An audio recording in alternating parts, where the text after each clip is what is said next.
இல்லை, ஏற்கனவே தொடர்ந்து திமுக தலைமையிலான பேச்சுவார்த்தை குழுவுடன் மார்க்சிஸ்ட் கம்யூனிஸ்ட் கட்சியின் சார்பில் பேச்சுவார்த்தை என்பது தொடர்ந்து நடைபெற்று வருகிறது. நேற்றைய தினம் எங்களுடைய மாநில குழு கூட்டம் நடைபெற்று முடிந்திருக்கிறது.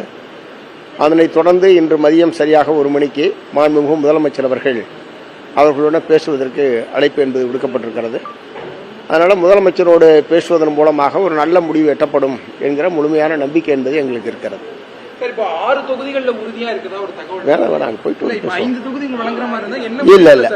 அப்படியா யூகத்தில் இது பண்றீங்க?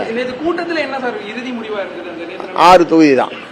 6 தொகுதி ஏற்கனவே போட்டியிட்ட 6 என்கிற எண்ணிக்கையை குறைப்பதை மாநில குழு ஏற்கவில்லை.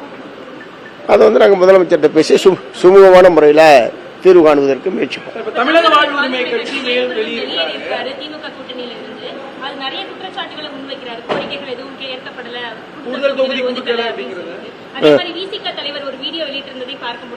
இல்ல, நிறைய கட்சிகள் இருக்கிற போது ஒவ்வொரு கட்சியும் அவர்களுடைய பலத்திற்கேற்ப கூடுதல் தொகுதிகள் கேட்பது என்பது தவிர்க்க முடியாத ஒன்று.